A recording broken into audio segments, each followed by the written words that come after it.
Pesinetron Randy Kejaernet akhirnya tampil di depan publik setelah isu perselingkuhannya dengan Syahnaz Sadiqah terbongkar oleh istri. Randy mengakui hubungan rahasia dengan adik bungsu Raffi Ahmad dan mengungkapkan alasannya terpikat pada Syahnaz serta bersyukur bahwa hubungan tersebut terungkap. Awalnya Randy mengadakan konferensi pers di kawasan Cideng, Gambir, Jakarta Pusat 2 hari yang lalu. Dia menyatakan keinginannya untuk memperbaiki keretakan dalam rumah tangganya yang hancur. Semoga permohonan maaf saya ini diterima oleh khalayak publik, warga Indonesia, dan saya ingin fokus untuk memperbaiki kerusakan yang telah saya sebabkan dalam keluarga saya.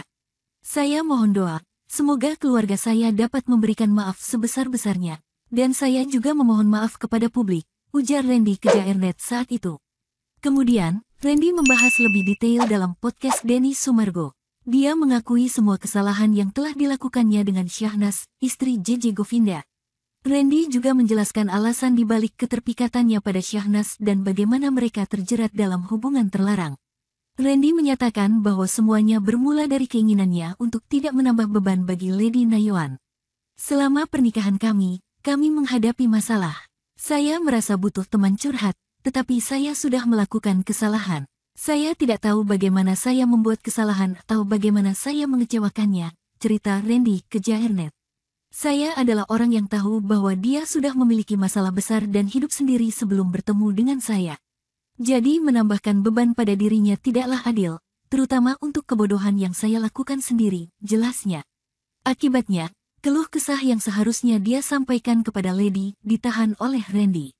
Hingga akhirnya, Randy bertemu dengan Syahnaz yang menjadi tempatnya untuk meluapkan cerita.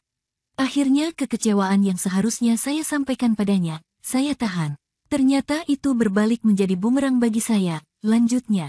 Rasanya seperti masa kelam, hanya dia yang tahu. Bertemu dengan seseorang yang akhirnya bisa saling mengerti. Beban yang telah ada dalam pikiran saya sudah cukup lama. Jadi bisa dibayangkan rasa lega setelah saya ceritakan kepada Syahnaz, ungkapnya. Randy dan Syahnaz akhirnya merasa nyaman dengan dinamika persahabatan mereka sebagai tempat untuk berbagi cerita. Randy mengakui bahwa dia hanya bisa berbagi dengan Syahnaz. Saya sudah terlanjur, saya hanya bisa menuangkannya kepada orang ini, kata Randy Kejaernet.